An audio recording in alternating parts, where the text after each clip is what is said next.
नमस्कार, news night में आप सभी का स्वागत है। मैं हूं निखिल सिंह और न्यूज नाइट में बात करेंगे पीएम मोदी के काशी दौरे की। किन मायनों में महत्वपूर्ण रहा यह दौरा और क्यों कहा पीएम ने कि कुछ लोगों को वंदन शब्द से भी दिक्कत है। विशेष चर्चा करेंगे इस विषय पर। साथ ही साथ आपको दिखाएंगे कि नहीं थम रहा है कांग्रेसी नेताओं के विवादित बयानों का सिलसिला। अब क्या है नवीनतम विवादित बयान। साथ ही संयुक्त राष्ट्र संघ में भारत ने पाकिस्तान को दिखाया आईना, यह खबर भी आपको विस्तार से दिखाएंगे। इसके अलावा भी होगी देश दुनिया की हर जरूरी खबर। शुरुआत हेडलाइंस के साथ।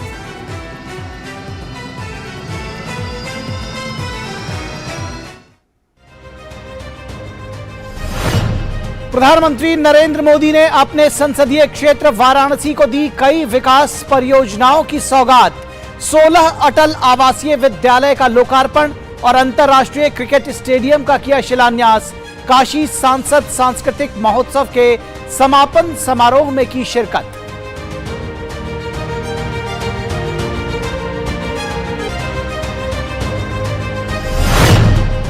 संसद में नारी शक्ति के वंदन के बाद पीएम मोदी ने मातृशक्ति के महिमा से जुड़ी काशी नगरी का लिया आशीर्वाद। पीएम मोदी का भव्य स्वागत, कहा अधिनियम से और मजबूत होगा हमारा लोकतंत्र।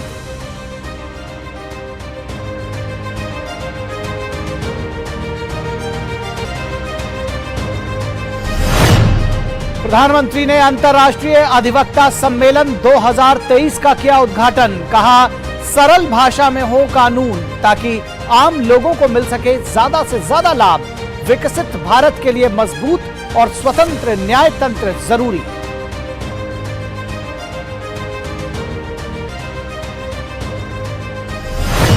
नहीं थम रहा है कांग्रेसी नेताओं के विवादित बयानों का सिलसिला। अब जयराम रमेश के बिगड़े बोल, नए संसद भवन को बताया मल्टीप्लेक्स। भाजपा का जोरदार पलटवार, कहा बयान कांग्रेस की दयनीय मानसिकता का परिचायक।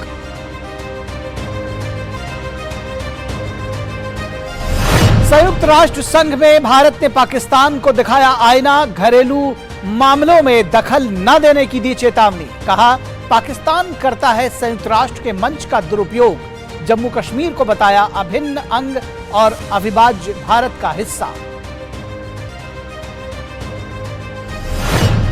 और चीन के हांगझू में रंगारंग कार्यक्रम के साथ 19वें एशियाई खेलों का हुआ औपचारिक आगाज। भारत के 655 खिलाड़ी 40 खेलों में लेंगे हिस्सा।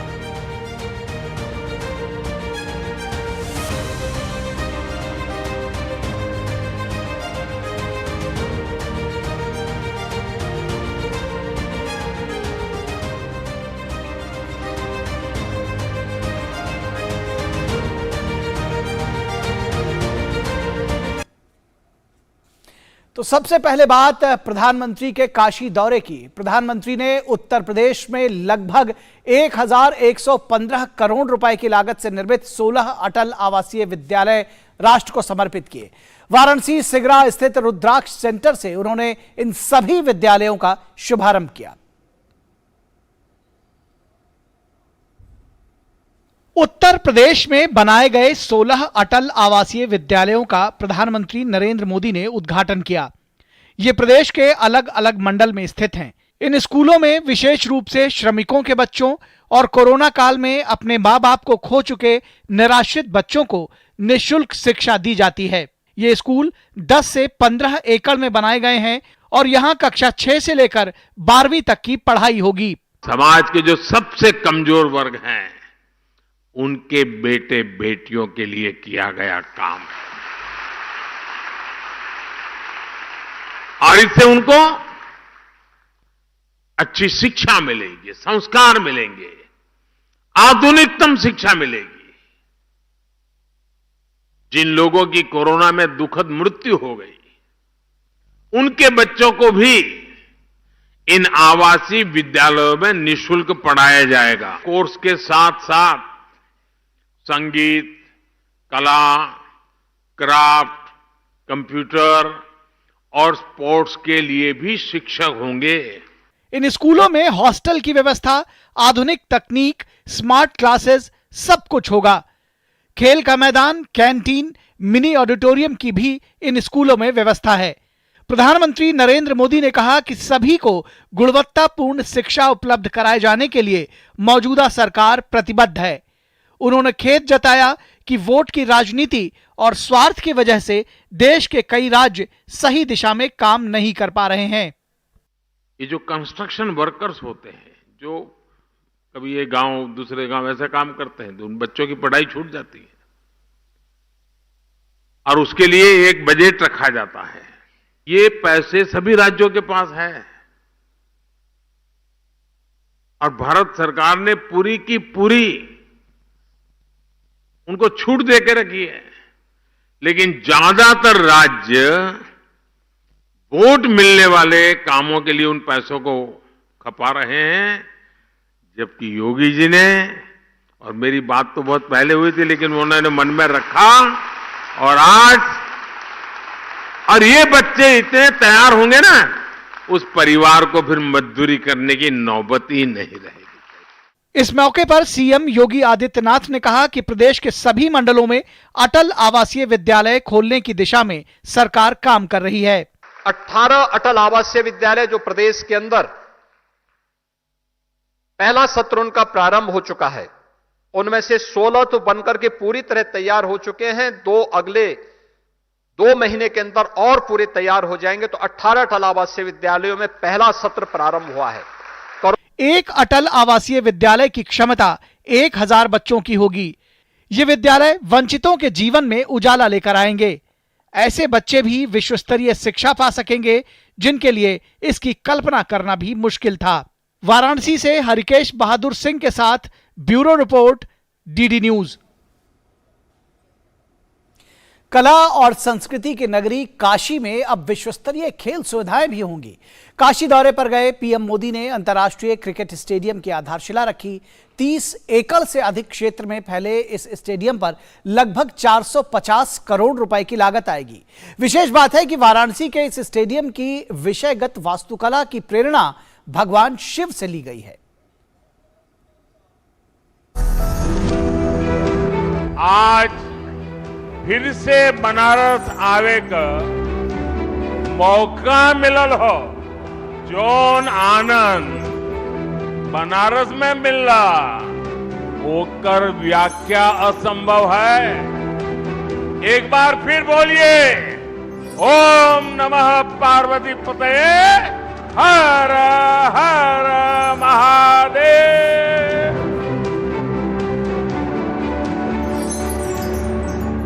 अपने संसदीय क्षेत्र में विश्व स्तरीय सुविधाएं उपलब्ध कराने के लिए प्रतिबद्ध प्रधानमंत्री मोदी का काशी को ये एक और बड़ा तोहफा है। शनिवार को प्रधानमंत्री मोदी ने अंतर्राष्ट्रीय क्रिकेट स्टेडियम की आधारशिला रखी। 30 एकड़ से अधिक क्षेत्र में फैले इस स्टेडियम पर लगभग 450 करोड़ रुपए की लागत आएगी। इसमें 30,000 दर्शकों की क्षमता होगी। पीएम मोदी ने कहा कि काशी के युवाओं को खेलों की दुनिया में आगे बढ़ने के लिए अवसर मुहैया कराए जा रहे हैं। मैं जानता हूं, जब से इस स्टेडियम की तस्वीरें बाहर आई हैं, हर काशीवासी गदगद हो गया है।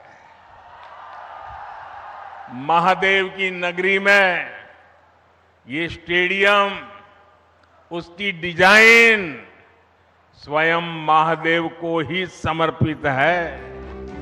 देश में विश्व स्तरीय खेल बुनियादी ढांचे का विकास सरकार की प्राथमिकताओं में रहा है। वाराणसी के स्टेडियम की विषयगत वास्तुकला की प्रेरणा भगवान शिव से ली गई है। इसमें अर्धचंद्राकार छत के कवर, त्रिशूल के आकार की फ्लड लाइट, घाट की सीढ़ियों पर आधारित बैठने की व्यवस्था, धातु की चादरों के डिजाइन विकसित किए गए हैं। पीएम मोदी ने कहा कि ये स्टेडियम खेल प्रेमियों के लिए वरदान की तरह होगा। इस नए स्टेडियम के साथ ही सीगरा स्टेडियम पर भी करीब 400 करोड़ रुपए खर्च किए जा रहे हैं।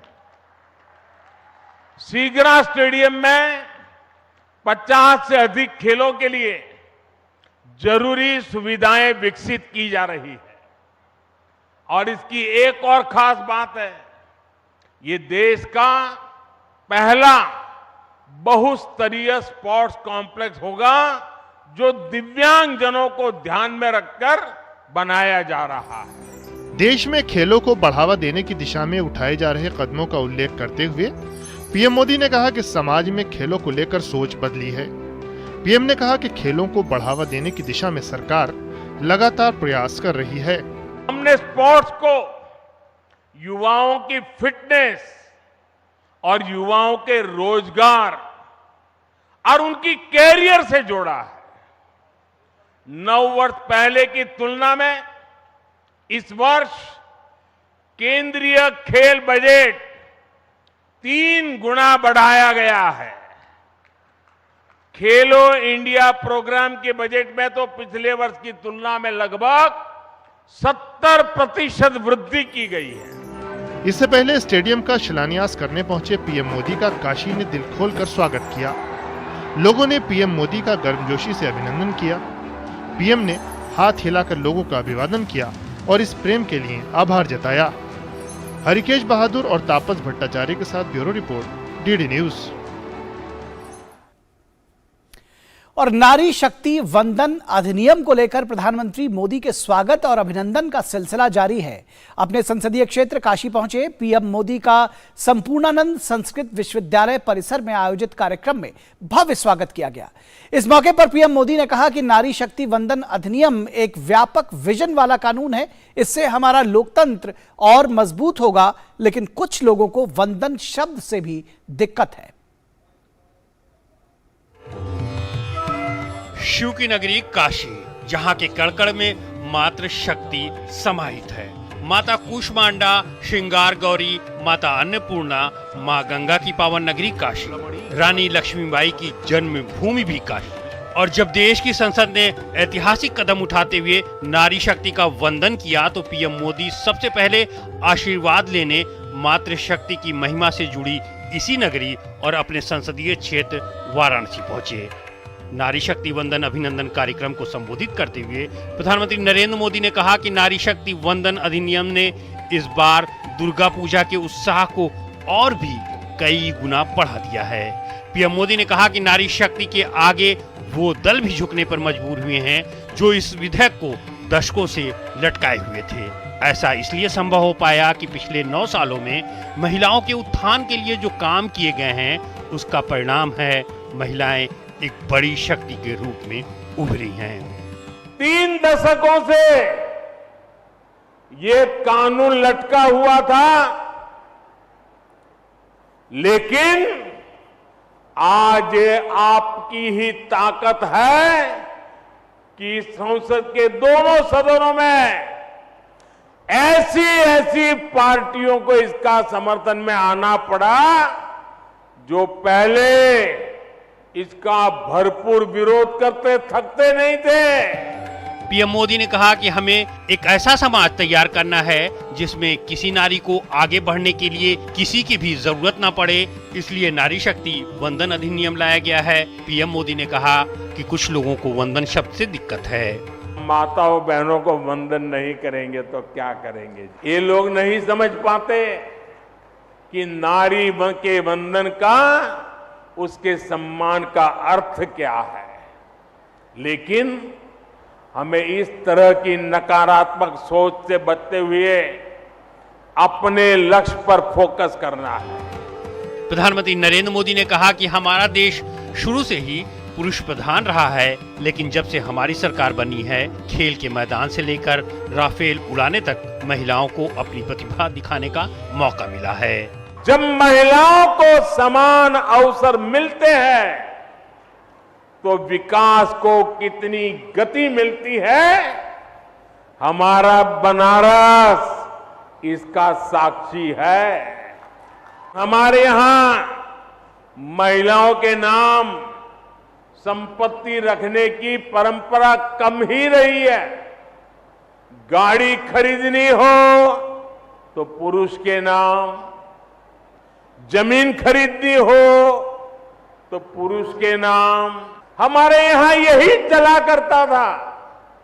लेकिन मोदी ने आकर देश की माताओं, बहनों, बेटियों के नाम संपत्ति की परंपरा शुरू की है। कार्यक्रम में पीएम मोदी ने कहा कि नारी का नेतृत्व बाकी दुनिया के लिए एक आधुनिक व्यवस्था हो सकती है, लेकिन हम तो महादेव से पहले माँ पार्वती और माँ गंगा को प्रणाम करने वाले लोग हैं। इसी सोच को कानूनी रूप देने का नाम है नारी वंदन अधिनियम। ऐसे युगांतकारी फैसलों के जरिए देश आगे बढ़ता रहेगा और ऐसे बड़े निर्णय लेता रहेगा। हरिकेश बहादुर सिंह के साथ ब्यूरो रिपोर्ट, डीडी न्यूज। तो महिलाओं ने प्रधानमंत्री नरेंद्र मोदी का काशी में भी भव्य स्वागत किया। ये संसद में जो कानून पास हुआ महिला आरक्षण को लेकर के, उसके बाद से लगातार प्रधानमंत्री नरेंद्र मोदी का अभिनंदन किया जा रहा है, स्वागत किया जा रहा है। और काशी में पीएम मोदी महिलाओं का वंदन, यही आज हमारा विषय रहेगा विशेष का। आज हमारी ये विशेष चर्चा का भी विषय रहेगा काशी में पीएम महिलाओं का वंदन।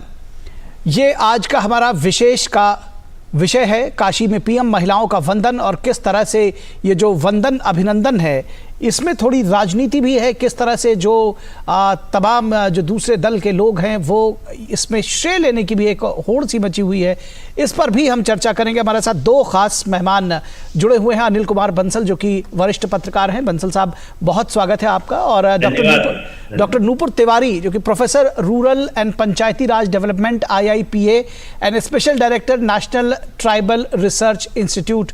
डॉक्टर नूपुर, बहुत स्वागत है आपका हमारे साथ जुड़ने के लिए। अगर प्रोफेसर नूपुर आपके साथ शुरुआत करना चाहें और ये समझना चाहें, आप नेशनल ट्राइबल रिसर्च इंस्टीट्यूट से भी जुड़ी हुई हैं। आदिवासी महिलाओं की जब हम बात करते हैं, वंचितों की बात करते हैं, शोषितों की बात करते हैं, पंक्ति में खड़ी आखिरी महिला की बात करते हैं, किस तरह से जो ये कानून है उन महिलाओं को सशक्त बनाएगा, किस तरह से परिवर्तन लाएगा उनके जीवन में? जरूर, ये 27 साल के वेट करने के बाद, 3 डिकेड्स के बाद, ये बहुत ही महत्वपूर्ण हिस्टोरिक और प्रोग्रेसिव, आप इसे कहें, ये अधिनियम जो आया है, अपने आप में बहुत सारी इसकी क्षमता है और एम्पावरमेंट की बहुत सारी बात है। स्पेशली जब आपने SC ST की बात की, सिर्फ ST ही नहीं, SC की भी मैं बात इसमें कर रही हूँ, इसमें उनके लिए भी रिजर्वेशंस हैं। और एक सबसे बड़ी बात आप देखेंगे इसमें, जो माननीय प्रधानमंत्री ने कहा है कि विमेन डेवलपमेंट की हम सब बात नहीं कर रहे, विमेन लेड डेवलपमेंट की बात कर रहे हैं। जब हम विमेन लेड डेवलपमेंट की बात करते हैं तो एक काफी ये जेंडर ट्रांसफॉर्मेटिव अप्रोच है, जिसमें देखा जाता है कि महिलाएं लीडरशिप रोल में रहें। और ये लीडरशिप रोल में इसलिए नहीं रहे जिसके कारण कुछ महिलाओं की ही प्रगति हो।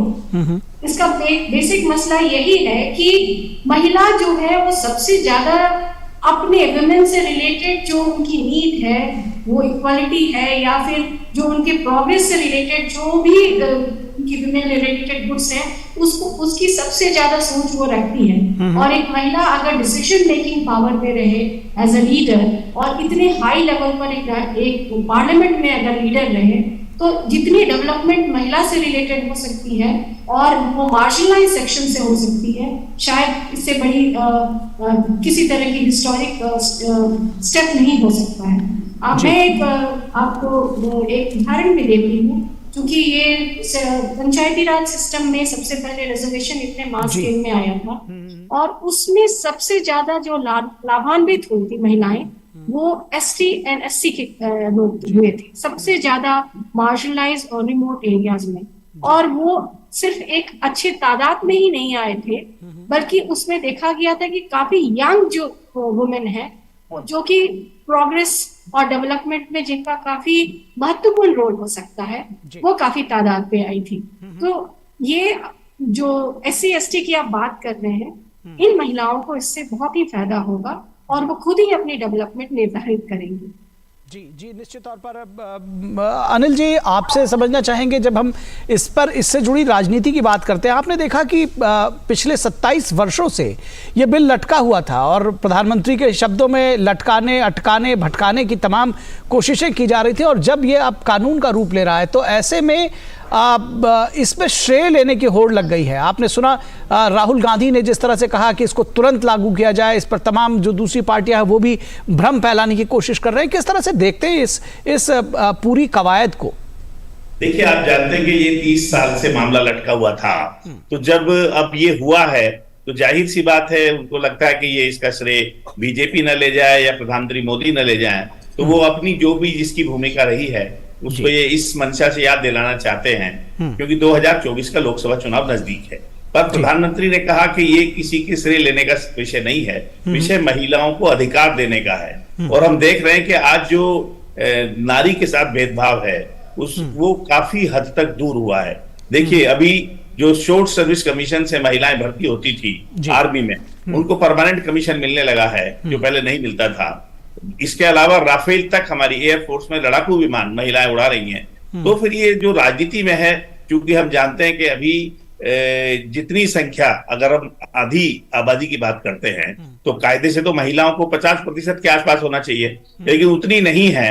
अभी 10, 12, 15% ही हमारी इनकी संख्या पहुंची है विधानसभाओं में और संसद में। तो इस आरक्षण के बाद कम से कम 1/3 सुनिश्चित हो जाएगा। और जब जो निर्णय करने की जो स्थिति है, कानून बनाने की स्थिति है, देश के संचालन की स्थिति है, राज्यों के संचालन की स्थिति है, उसमें जब महिलाएं बराबर की भागीदार होंगी तो ये क्रांतिकारी बदलाव होगा, देश के लिए भी, समाज के लिए भी, और लैंगिक समानता के क्षेत्र में भी ये एक मील का पत्थर साबित होगा। इसमें कोई दो राह है नहीं। जैसे हमारे प्रोफेसर साहब ने बताया कि पंचायतों में हम पहले ही इस आरक्षण का प्रभाव देख चुके हैं और शहरी निकायों में देख चुके हैं, तो लेकिन संसद और विधानसभाओं में ये काफी समय से आवश्यक था और ये काम हुआ है। और जो इसकी दूसरी कानूनी दिक्कतें हैं, समय के साथ वो भी दूर हो जाएंगी, इसमें कोई संदेह नहीं है। तो राजनीति अभी चलेगी, चलती रहती है राजनीति, पर राजनीति से इस पर फर्क नहीं पड़ेगा जी। लेकिन जिस तरह से आप भी समझते हैं, लागू भी जी होगा। जी अनिल जी, आप समझते हैं कि जैसे डीलिमिटेशन कमीशन है वो इसको लागू करेगा, अपने आप में अर्ध न्यायिक संस्था है, सरकार कोई इस तरह से निर्देश नहीं दे सकती, कोई डीलिमिटेशन कमीशन जेबी संस्था नहीं है कि आप उसको निर्देश दे और अपना काम करवा ले। उसके बावजूद इस तरह का भ्रम फैलाना कि इसको अभी लागू क्यों नहीं कराया जा रहा है। जी, सेंसस की एक संवैधानिक मजबूरी है जी, बिना सेंसस के हम कर नहीं सकते। संविधान संशोधन ये हो चुका है पहले, जो गृह मंत्री अमित शाह जी ने संसद में बताया कि हम नियम कानूनों की अनदेखी नहीं कर सकते। अति उत्साह में या कोई श्रेय लेने की लूट या होड़ का सवाल नहीं है ये महिलाओं के साथ न्याय करने का सवाल है। और उसमें कोई पेच पैदा ना हो जाए, कोई कानूनी अड़चन पैदा ना हो जाए, कोई वैधानिक दोष ना आए, इसका भी सरकार को ध्यान रखना पड़ता है। तो उन सब चीजों का ध्यान रखते हुए कानून आया है, कानून लागू होगा, इसमें कोई संदेह नहीं है। और मुझे लगता है कि जो विधिवत अगर कोई चीज नियमानुसार की जाती है तो वो प्रभावी भी ज्यादा होती है, हड़बड़ी में की गई चीजें जो है वो बेहतर नहीं होती। जी प्रोफेसर नूपुर तिवारी, जब हम बात करते हैं महिलाओं को सशक्त करने की, हम उनके आर्थिक सशक्तिकरण की बात करते हैं, सामाजिक तौर पर उनको सशक्त किया जाए, जब राजनीतिक हिस्सेदारी मिलती है, जिसको कहते हैं कि जब राजनीतिक सशक्तिकरण होता है तो वो परिवर्तन दूर तक दिखाई देता है। किस तरह से आपको लगता है कि ये जो राजनीतिक सशक्तिकरण है वो एक बड़ी कहीं ना कहीं बड़ा क्रांति की तरह से एक बदलाव लेकर आएगा? क्योंकि जब महिलाएं स्वयं में सशक्त महसूस करेंगी तो देश का, जब हम अमृतकाल की बात करते हैं, उस परिवर्तन की बात करते हैं, तो सपना सच हो सकेगा। जी जरूर, जो आपने बात कही उसमें पूरा ही काफी सही बात आपने कही है और यही विजन से इसको लाया गया है। सबसे जरूरी जो डिसीजन मेकिंग पावर्स है जो इनके हाथ में दी गई है कि ये अपना डिसीजंस खुद ले और खुद ही निर्धारित करें। और ये इतने ज्यादा नंबर पर 33% जो रिजर्वेशन आप जो इसमें प्रोविजन है वो इतने ज्यादा नंबर पर जब महिलाएं, क्योंकि अभी तक आप देखिए 14.7% या फिर कुछ 13 कुछ परसेंट इसी तरह से इनकी परसेंटेज रही है लोकसभा राज्यसभा में, और इससे भी कम स्टेट लेजिस्लेचर्स में रही हैं। तो विमेन से रिलेटेड जितने भी हमारी चेंजेस हम चाहते हैं या उनसे रिलेटेड एक जो क्रिटिकल मास डेवलप होता है, अगर इतनी तादाद पर महिलाएं रहेंगी तो एक क्रिटिकल मास डेवलप होगा। क्रिटिकल मास से मेरा ये मतलब है, एक पूरी इसकी थ्योरी है बेस्ड ऑन क्रिटिकल मास, जिसमें ये बताया जाता है कि सॉलिडारिटी ऑफ पर्पस एक ही मसले से वो आई हैं और जिसमें वो है कि जेंडर इक्वालिटी करना है और वुमेन लेड डेवलपमेंट करना है। ये शिफ्ट जो होता है एक टोकन शिफ्ट नहीं होगा, एक काफी कॉम्प्रिहेंसिव शिफ्ट होगा जिसमें उन्हें काफी अपनी बातों को एक वॉइस मिलेगा। वॉइस एक नीचे स्तर से नहीं मिलेगा, वॉइस मिलेगा, साथ में डिसीजन मेकिंग पावर मिलेंगे, तो वो खुद ही अपनी चीजें खुद निर्धारित करेंगी। आप जैसे जेंडर बजटिंग की बात करें, पहले इस जो पूरी फेज है या पूरी कॉन्सेप्ट इसको समझना ही लोगों के लिए बहुत मुश्किल था कि क्या जरूरत है जेंडर बजटिंग का। लेकिन कोई भी प्रोविजन जो है सरकार का, वो उससे महिलाएं किस तरह से इफेक्टेड होती हैं, इसी को कहते हैं जेंडर बजटिंग। ये इतनी बजट गई है, उसमें महिलाओं के लिए कितना गया है, वो अलग से ये मार्क कितना है और उससे क्या इम्पैक्ट होगा। उसके बाद एक जेंडर ऑडिट भी लाया गया जिसमें महिलाएं खुद देखेंगी कि सही में इसका इम्पैक्ट उन पर हुआ है कि नहीं। तो ये सब जितनी भी प्रोग्रेसिव डेवलपमेंट है, और ये अभी तो सबसे ही बड़ा डेवलपमेंट है, तो इसका बेसिक मसला यही है कि महिलाएं खुद निर्धारित करें अपनी प्रगति को, और साथ में पूरी महिलाएं जो एक साथ मिलकर के अपने कम्युनिटी, एक विमेन एज, क्योंकि विमेन एक होमोजेनियस ग्रुप नहीं है, इसमें आप नहीं कर सकते हैं, एक हेट्रोजेनियस ग्रुप है। तो इसमें अलग अलग जो अलग ग्रुप से हर तरह के रिप्रेजेंटेशन आएंगे, एसटी से भी आएंगे, एससी से भी आएंगे, मार्जिनलाइज्ड सेक्शन से भी आएंगे, इकोनॉमिकली पुअर सेक्शन से भी आएंगे। हर सेक्शन के अलग अलग इनकी रिक्वायरमेंट होगी और बिल से रिलेटेड गुड्स भी होंगी। आप जैसे छोटी सी बात कहिए, जब महिला बन जाती है एक डिसीजन मेकिंग पावर में, वो ग्राम सभा के ग्रास रूट्स लेवल की भी बात करें तो इसमें काफी अच्छी स्टडीज हुई है। जैसे लंदन स्कूल ऑफ इकोनॉमिक्स की प्रोफेसर थी, जिसमें डॉफ्लो ने कहा था कि 4 चीजें महिलाओं ने सबसे ज्यादा देखी। एक तो ये देखी सैनिटेशन, दूसरी चाइल्ड जो एजुकेशन की बात करी, तीसरी बात उन्होंने की कि जो आपकी फ्यूल होती है, फ्यूललेस कुकिंग कैसे इसकी प्रोविजंस लाई जाए। तो सिर्फ इंफ्रास्ट्रक्चर की बात उन्होंने नहीं कही, वो तो काफी हद तक होता है, लेकिन छोटे छोटे मसले जो महिलाओं के लिए बहुत जरूरी है, ये सब काफी उभर के आए। और जो ग्राम पंचायत डेवलपमेंट प्लान में इन्होंने इसको बखूबी उभारा और इसको प्लान में पास भी करा। जी जी जी, निश्चित तौर पर जब हम बात करते हैं दरअसल विचारों के परिवर्तन की, सोच बदलने की बात करते हैं, तो कहीं ना कहीं ये सोच बदलने जैसी बात हुई है। बहुत संक्षेप में जवाब चाहेंगे अनिल बंसल जी आपसे कि इस पूरी कवायद में आप देखते हैं, प्रधानमंत्री मोदी ने कहा था कि विमेन लेड डेवलपमेंट का जो वादा किया था प्रधानमंत्री नरेंद्र मोदी ने, दरअसल कहा कि जो गारंटी मोदी ने दी थी उसको पूरा किया है, ये बिल उसका परिणाम है। कितना आप देखते हैं कि दृढ़ राजनीतिक इच्छा शक्ति इसके पीछे थे? ये बिल कई बार लाया गया लेकिन कानून नहीं बन सका था। ये ऐसा हुआ है तो इसके पीछे जरूर प्रधानमंत्री का एक दृढ़ इच्छा शक्ति दिखी है। आज प्रधानमंत्री जी ने काशी में स्वीकार किया कि हमारे समाज में पुरुष प्रधानता रही है, ये उन्होंने स्वीकार किया। और ये जो कहा उन्होंने कि ये जो नारी शक्ति वंदन अधिनियम है, इसके जरिए जो हम आरक्षण दे रहे हैं, वो इस पुरुष प्रधानता के जो भाव चला आ रहा है सदियों से, उसको तोड़ेगा। और प्रधानमंत्री जी ने कहा था कि मैं वायदा किया था कि जो लैंगिक भेदभाव है उसमें 9 साल में काफी कमी आई है। ऐसे कहने के तो राजनीतिक दल कई बार इस पर मंथन हुआ और ये भी चर्चा हुई कि अगर कानून नहीं बन रहा तो पार्टियां बराबर टिकट दे दें, लेकिन हमने देखा कि ये हुआ नहीं।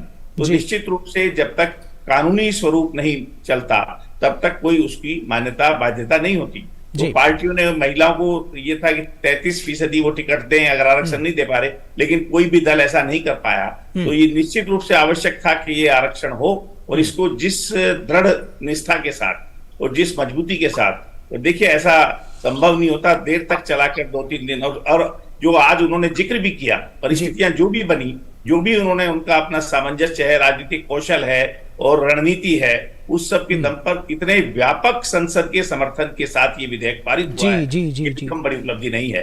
तो यानी कहीं ना कहीं चाहे वो खुद समर्थन की उनकी भावना रही हो दूसरे दलों की, या उनको आज की नारी शक्ति को देखते हुए विवश होना पड़ा है कि वो समर्थन करने को। बिल्कुल, प्रधानमंत्री ने कहा कि बहुत सारे दलों को दरअसल विवश होना पड़ा है जो पहले इसके समर्थन में नहीं थे, आज वो इसके समर्थन में दिखाई दे रहे हैं। बहुत शुक्रिया फिलहाल अनिल बंसल जी आपका, और डॉक्टर नूपुर तिवारी आपका भी हमारे साथ जुड़ने के लिए और अपने विचार हमारे साथ साझा करने के लिए। आपका भी शुक्रिया, धन्यवाद।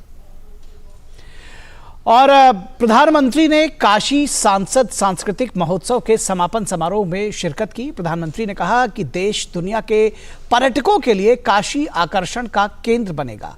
काशी को देश की सांस्कृतिक राजधानी होने का गौरव प्राप्त होगा।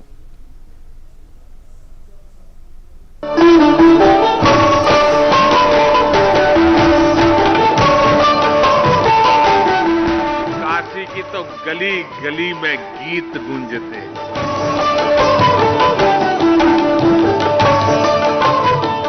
किए नटराज की अपनी नगरी। सारे स्वर महादेव के डमरू से उत्पन्न हुए। सारी विधाओं ने बाबा के विचारों से जन्म लिया है।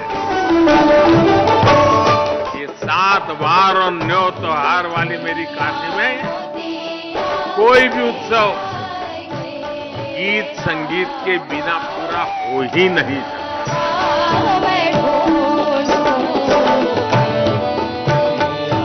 भरत मिलाप हो या नाग नथैया,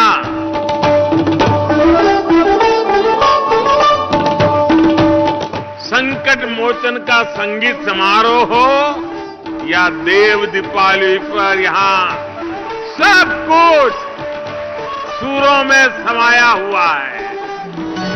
कैसे खेले जैबो सावन में कजरिया बदरिया, जाल, ठुमरी, दादरा, चेती और कजरी जैसी कितनी ही विधाओं को बनारस ने सदियों से सहेज कर रखा है। ये है काशी का सर्वस्पर्शी रंग, जहाँ कला है, शिल्प है। यही तो काशी का आनंद है, जहाँ कई धाराएं एक समान हो जाती हैं। काशी सांसद सांस्कृतिक महोत्सव के अभिनव प्रयास में संसदीय क्षेत्र के 40,000 से ज्यादा कलाकारों को मंच मिला। काशी और संस्कृति एक ही चीज के, एक ही ऊर्जा के 2 नाम है। आप उनको अलग कर ही नहीं सकते। और काशी को तो देश की सांस्कृतिक राजधानी होने का गौरव प्राप्त है।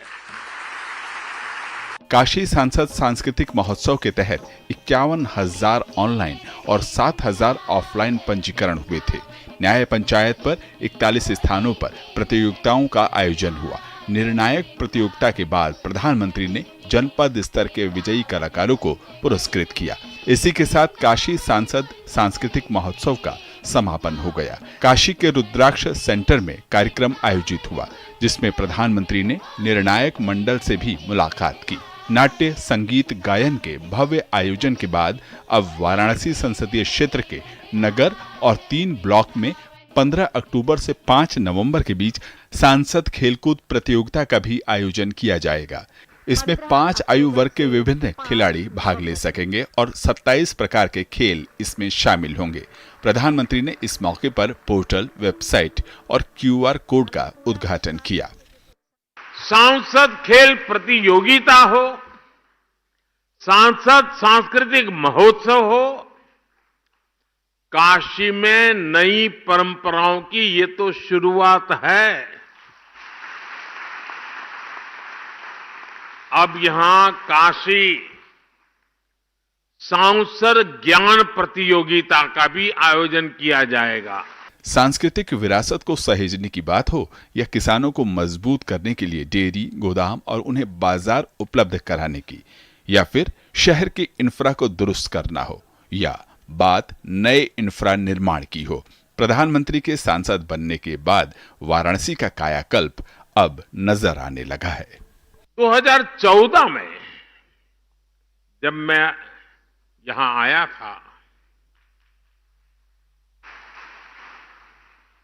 तो मैंने जिस काशी की कल्पना की थी, विकास और विरासत का, वो सपना अब धीरे धीरे साकार हो रहा है। वहीं प्रधानमंत्री ने कहा कि वाराणसी की सांस्कृतिक विरासत और ऐतिहासिकता से प्रभावित होकर हजारों पर्यटक घूमने के लिए आते हैं। ऐसे में काशी सांसद टूरिस्ट गाइड की प्रतियोगिता भी जल्द ही आयोजित होगी, जिसमें कुशल लोगों की पहचान होगी और उन्हें जरूरत पड़ने पर ट्रेनिंग भी दी जाएगी। वाराणसी से हरिकेश बहादुर सिंह गौतम के साथ ब्यूरो रिपोर्ट, DD न्यूज। और न्यूज नाइट में आगे बात करेंगे अंतर्राष्ट्रीय अधिवक्ता सम्मेलन 2023 का। प्रधानमंत्री ने किया शुभारंभ, इस खबर की बात करेंगे और आपको विस्तार से बताएंगे कि अंतर्राष्ट्रीय अधिवक्ता सम्मेलन 2023 का क्या कुछ रहा मजमून और आज प्रधानमंत्री नरेंद्र मोदी ने इसका शुभारंभ किया। लेकिन यहां रुकेंगे एक छोटे से ब्रेक के लिए, आप कहीं मत जाइएगा, जल्द हाजिर होंगे।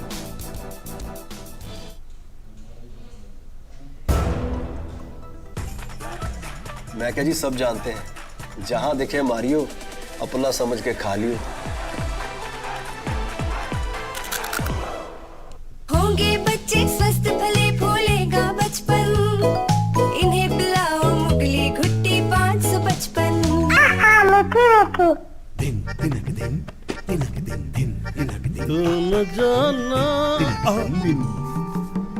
अरे गोविंदा जी, आप यहाँ? हाँ बबुआ, हम यहाँ। पर तुम क्या छुपा रहे हो वहाँ? कुछ भी तो नहीं। जब दांत खाज की खुजली पे ना हो काबू तो उसे गमछे से नहीं छुपाते बाबू। तो फिर उसे भगाए कैसे? जालिम लोशन लगाकर दांत खाज की खुजली एक्जिमा जड़ से निकाले। अभी खरीदे जालिम लोशन। चाची, कल्याण भव, सुखी भव, और सबसे जरूरी आशीर्वाद, आयुष्मान भव। वो तो मोदी सरकार सबको दे रही है। देश के धनी आदमी जिस प्रकार से आरोग्य की सेवा प्राप्त कर सकते हैं, अब मेरे देश के गरीब को भी वही सेवाएं उपलब्ध होनी चाहिए। शुरू हो रहा है आयुष्मान भव अभियान 17 सितंबर से। आयुष्मान आपके द्वार का तीसरा चरण। मोबाइल से ही बन जाएगा आयुष्मान कार्ड। आयुष्मान मेला आयोजन, जहां कई बीमारियों की होगी मुफ्त जांच और इलाज। अंगदान शपथ पंजीकरण, जिससे हमारे बाद भी किसी और को मिले जीवन। रक्तदान शिविर और आयुष्मान सभा का आयोजन। इन सुविधाओं का लाभ उठाने नजदीकी आयुष्मान हेल्थ और वेलनेस सेंटर पर जाएं। अब होगा जन जन आयुष्मान। गोल्डी छोले मसाले, जहाँ जाए रिश्ते बनाए, जहाँ जाए रिश्ते बनाए, गोल्डी मसाले। मैं क्या जी सब जानते हैं, जहां देखे मारियो, अपना समझ के खा लियो।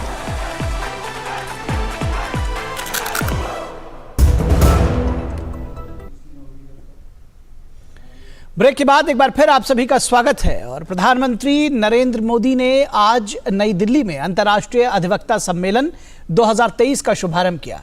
सम्मेलन में भारत के प्रधान न्यायाधीश डीवाई चंद्रचूड़ और ब्रिटेन के कानून मंत्री एलेक्स चाक भी शामिल हुए। बार काउंसिल ऑफ इंडिया द्वारा आयोजित इस सम्मेलन का विषय न्याय प्रदान प्रणाली में उभरती चुनौतियां हैं।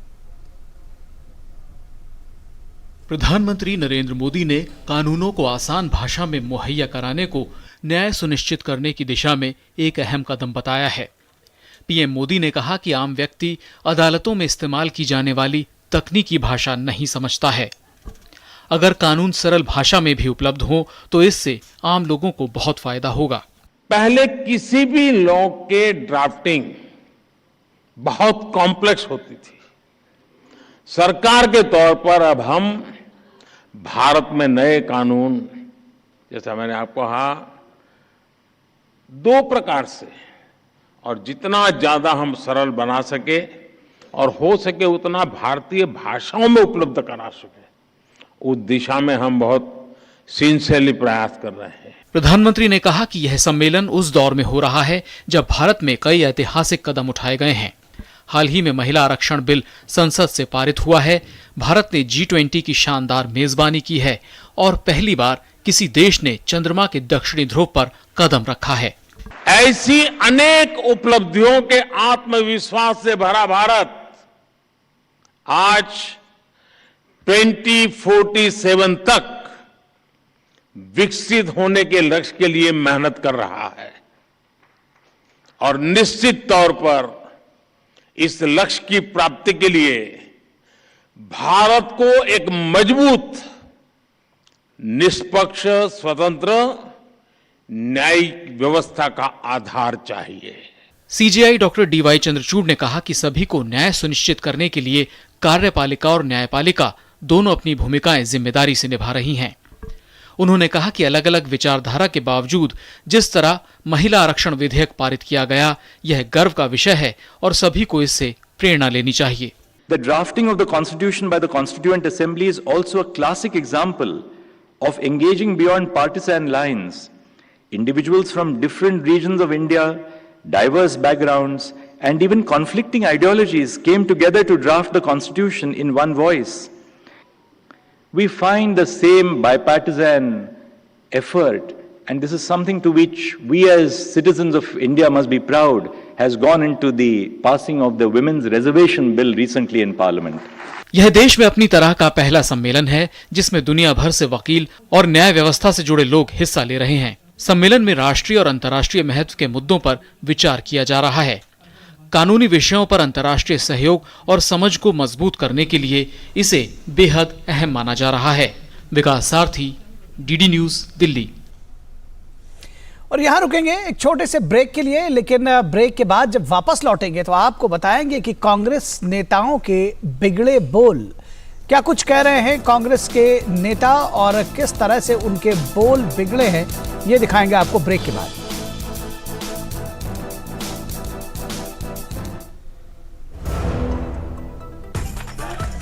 मैं क्या जी सब जानते हैं, जहां दिखे मारियो, अपना समझ के खा लियो। होंगे बच्चे स्वस्थ भले फूलेगा बचपन, इन्हें पिलाओ मुगली घुट्टी 555। दिन तिनक दिन तिनक दिन दिन तिनक दिन तुम जाना। अरे गोविंदा जी, आप यहाँ? हाँ बबुआ, हम यहाँ। पर तुम क्या छुपा रहे हो वहाँ?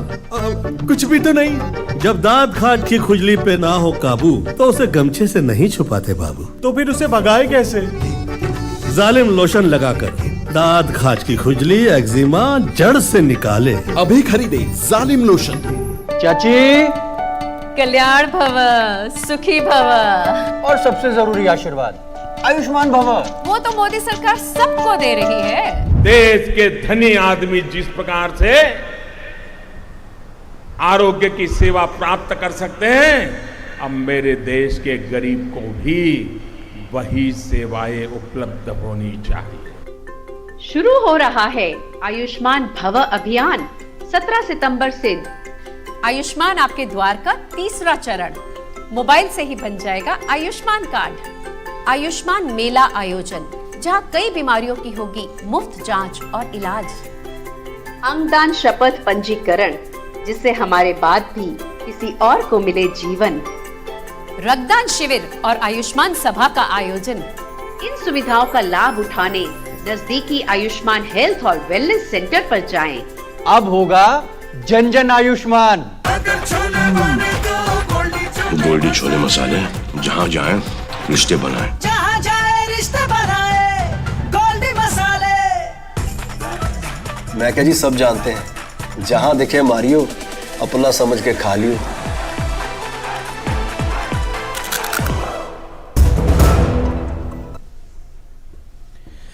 स्वागत है आपका ब्रेक के बाद। और इन दिनों G20 से लेकर चंद्रयान 3 अभियान और नए संसद भवन से लेकर नारी शक्ति वंदन कानून अधिनियम के कानून बन जाने तक देश भर में खुशी और सकारात्मकता का माहौल है, लेकिन नेताओं के बिगड़ते बोल इस मिठास को फीका कर रहे हैं।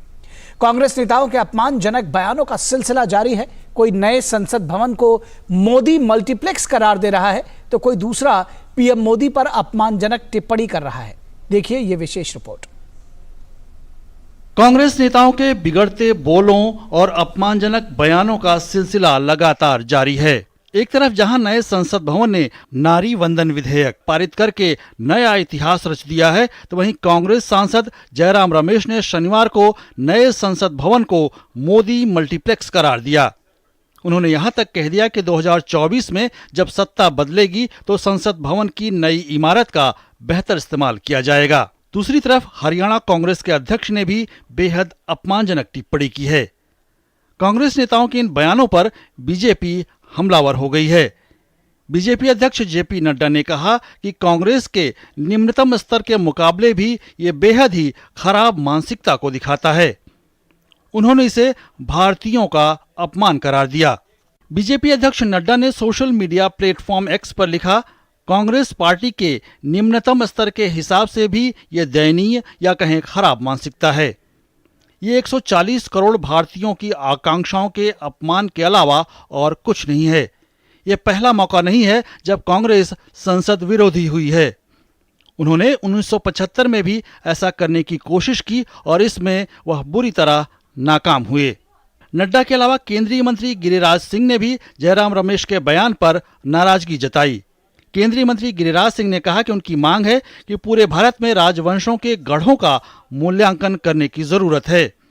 शुरुआत एक सफदरजंग रोड कॉम्प्लेक्स को तुरंत भारत सरकार को सौंपने के साथ होनी चाहिए।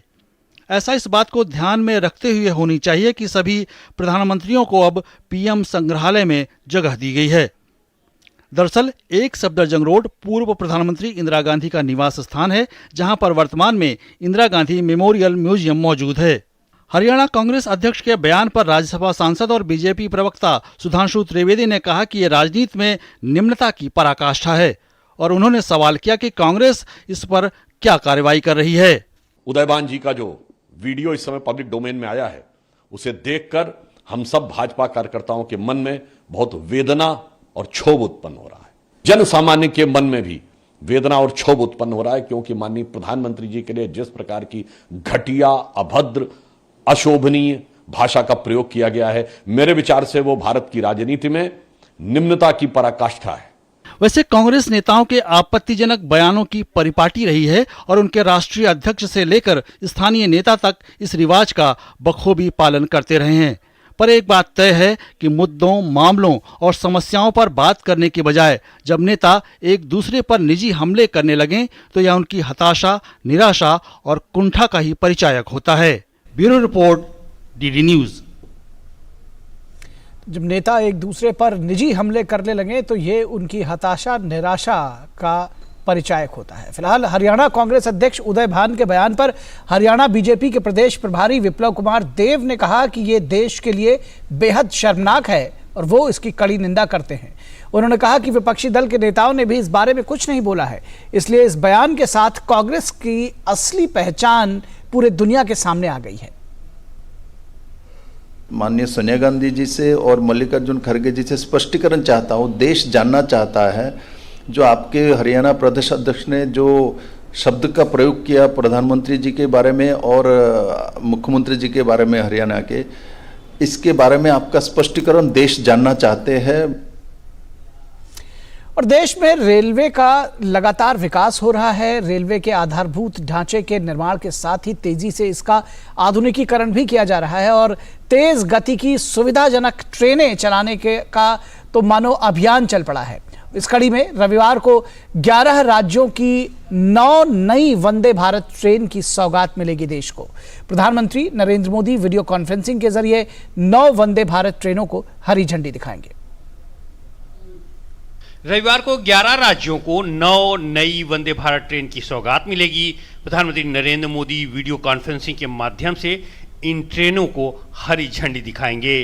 पीएम मोदी जिन नई ट्रेनों को हरी झंडी दिखाएंगे उनमें उदयपुर जयपुर वंदे भारत, तिरुनेलवेली मदुरै चेन्नई वंदे भारत, हैदराबाद बेंगलुरु वंदे भारत, विजयवाड़ा चेन्नई वंदे भारत, पटना हावड़ा वंदे भारत, कासरगोड तिरुवनंतपुरम वंदे भारत, राउरकेला भुवनेश्वर पुरी वंदे भारत, रांची हावड़ा वंदे भारत और जामनगर अहमदाबाद वंदे भारत शामिल हैं। इन ट्रेनों के परिचालन से राजस्थान, तमिलनाडु, तेलंगाना, आंध्र प्रदेश, कर्नाटक, बिहार, पश्चिम बंगाल, केरल, ओडिशा, झारखंड और गुजरात के यात्रियों को सुविधा मिलेगी। ये नई वंदे भारत ट्रेन देश में कनेक्टिविटी में सुधार करने और रेल यात्रियों को विश्व स्तरीय सुविधाएं प्रदान करने के प्रधानमंत्री नरेंद्र मोदी के विजन को साकार करने की दिशा में एक कदम है।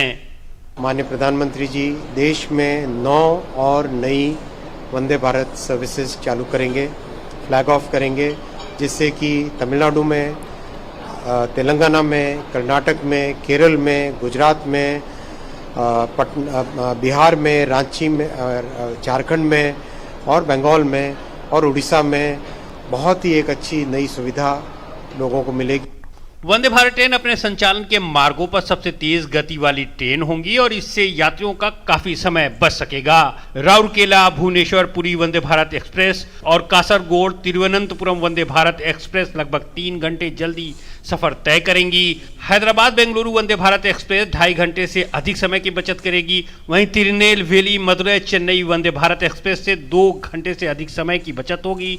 रांची हावड़ा वंदे भारत एक्सप्रेस, पटना हावड़ा वंदे भारत एक्सप्रेस और जामनगर अहमदाबाद वंदे भारत एक्सप्रेस लगभग 1 घंटे के समय की बचत करेंगी और उदयपुर जयपुर वंदे भारत एक्सप्रेस लगभग आधे घंटे जल्दी सफर तय करेंगी। इन वंदे भारत ट्रेनों की शुरुआत से देश में रेलवे सेवा के एक नए मानक की शुरुआत होगी। विश्व स्तरीय सुविधाओं और कवच तकनीक सहित उन्नत सुरक्षा सुविधाओं से सुसज्जित ये ट्रेनें आम लोगों, पेशेवरों, व्यापारियों, छात्रों और पर्यटकों को यात्रा के आधुनिक, त्वरित और आरामदायक साधन प्रदान करने की दिशा में एक महत्वपूर्ण कदम होंगी। Bureau report, DD news. राष्ट्रीय सुरक्षा जागरण मंच और एनडीएमसी ने 23 सितंबर को 3 मूर्ति हाइफा चौक पर हाइफा दिवस मनाया। भारत के लिए हाइफा दिवस का बड़ा महत्व है क्योंकि इसी दिन प्रथम विश्व युद्ध में 23 सितंबर 1918 को भारतीय रणबांकुरों की 15वीं शाही घुड़सवार सेना ने हाइफा शहर को ऑटोमन साम्राज्य से मुक्त कराया था। कार्यक्रम को दिल्ली के 3 मूर्ति हाइफा चौक पर मनाया गया जो कि इजराइल से भारत की दोस्ती का प्रतीक है। कार्यक्रम में केंद्रीय मंत्री जनरल वीके सिंह, इजराइल के भारत में डिप्टी चीफ ऑफ मिशन के साथ अन्य अतिथि भी शामिल हुए। 1918 की ये जो हाइफा को आज़ाद कराने की जो लड़ाई है, बहुत महत्वपूर्ण लड़ाई है और जिससे पूरा उस समय का ऑटोमन एम्पायर का जो कब्जा था इजराइल के हिस्से पर, वो उसके बाद हट गया। एक बहुत इम्पोर्टेंट जो कि बंदरगाह था हाइफा का, वो आज़ाद हुआ। इनको याद करने के 2 कारण हैं। पहला, भारत के वीरों का शौर्य और दूसरा, जो हमारा मैत्री भाव रहा है इजराइल के साथ, उसके लिए इनको याद करना ज़रूरी है क्योंकि उस समय से आज तक हम लोगों का बड़ा मैत्री भाव रहा है। और एनडीएमसी के उपाध्यक्ष सतीश उपाध्याय ने बताया कि इस हाइफा विक्ट्री डे कार्यक्रम को एनडीएमसी ने अपने कैलेंडर में भी शामिल कर लिया है।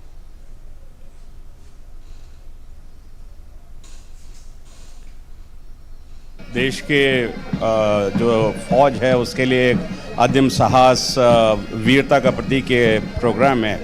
देश के प्रधानमंत्री मोदी जी और नेतन्याहू जी ने इसको 2018 में इसको इनॉग्रेट किया था और एनडीएमसी ने इसको अपने परमानेंट कैलेंडर में लिया है क्योंकि आने वाला जो समय है वो हमारे देश के जो युवा हैं उनको इस वीरता के बारे में पता चलना चाहिए। और यहां रुकेंगे एक छोटे से ब्रेक के लिए, कहीं मत जाइएगा, जल्द हाजिर होंगे। मैं क्या जी, सब जानते हैं, जहां दिखे मारियो, अपना समझ के खा लियो। होंगे बच्चे स्वस्थ भले फूलेगा बचपन, इन्हें पिलाओ मुगली घुट्टी 555।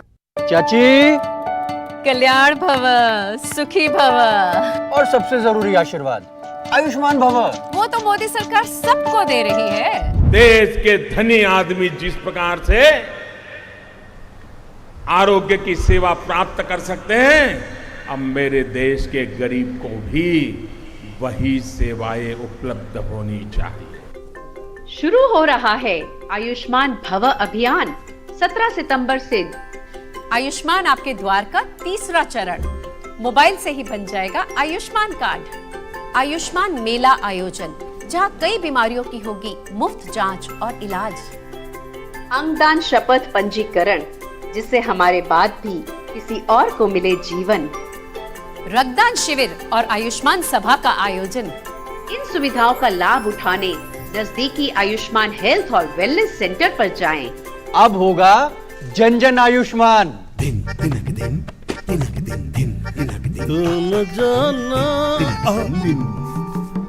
अरे गोविंदा जी, आप यहाँ? हाँ बबुआ, हम यहाँ। पर तुम क्या छुपा रहे हो वहाँ? कुछ भी तो नहीं। जब दांत खाट की खुजली पे ना हो काबू तो उसे गमछे से नहीं छुपाते बाबू। तो फिर उसे भगाए कैसे? जालिम लोशन लगाकर दांत खाट की खुजली, एक्जिमा जड़ से निकाले। अभी खरीदे जालिम लोशन। गोल्डी छोले मसाले, जहाँ जाए रिश्ते बनाए। जहाँ जाए रिश्ते बनाए गोल्डी मसाले। मैं क्या जी सब जानते हैं, जहां देखे मारियो अपना समझ के खा लियो।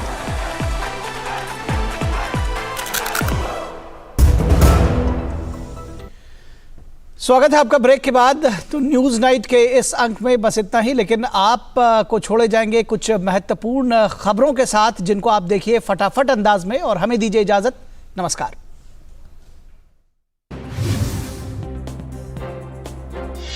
पूर्व राष्ट्रपति रामनाथ कोविंद की अध्यक्षता में एक राष्ट्र एक चुनाव से संबंधित समिति की पहली बैठक हुई। बैठक में गृह मंत्री अमित शाह, गुलाम नबी आजाद समेत दूसरे लोग शामिल हुए। मणिपुर के मुख्यमंत्री एन बीरेन सिंह ने आज से इंटरनेट सेवाओं की बहाली की घोषणा की। मणिपुर सरकार ने केंद्र से म्यांमार के साथ फ्री मूवमेंट रिजीम को निलंबित करने का अनुरोध किया है। एन बीरेन सिंह ने कहा कि मणिपुर में पिछले 1 महीने से गोलीबारी या कोई अन्य हिंसक घटना नहीं हुई है। वित्त मंत्री निर्मला सीतारमण ने राजधानी दिल्ली में एक कार्यक्रम को संबोधित करते हुए कहा कि पूर्वोत्तर के विकास में केंद्र सरकार की मुख्य भूमिका है। उन्होंने कहा कि हमारी सरकार पूर्वोत्तर के सभी राज्यों के संपूर्ण विकास के लिए प्रतिबद्ध है और इस सिलसिले में केंद्रीय मंत्री और प्रधानमंत्री की पूर्वोत्तर की यात्रा ने वहां चली विकास योजना को गति देने का काम किया है। दिल्ली विश्वविद्यालय छात्र संघ चुनाव में अखिल भारतीय विद्यार्थी परिषद ने बड़ी जीत हासिल की है। एबीवीपी ने 3 सीटों पर जीत दर्ज की, जबकि एनएसयूआई की झोली में सिर्फ 1 सीट आई है। एबीवीपी ने अध्यक्ष, सचिव और सह सचिव पद पर जीत दर्ज की, जबकि एनएसयूआई को उपाध्यक्ष पद मिला। केंद्रीय गृह मंत्री अमित शाह ने डीयू छात्र संघ चुनाव में एबीवीपी को मिली जीत के लिए बधाई दी है।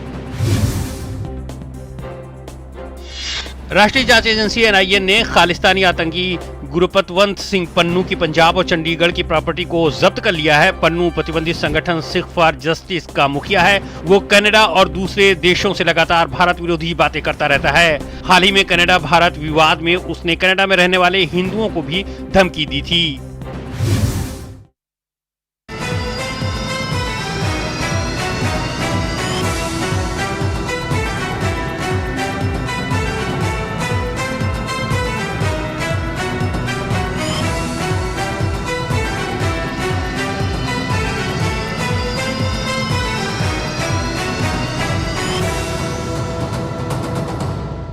न्यूज नाइट के प्रायोजक थे वंडर सीमेंट। जब दिल में हो जज्बात तभी होती है एक परफेक्ट शुरुआत। जालिम लोशन, दाद खाज खुजली से तुरंत आराम। जालिम लोशन और हंसता बचपन खिलता बचपन, मुगली गुट्टी 555।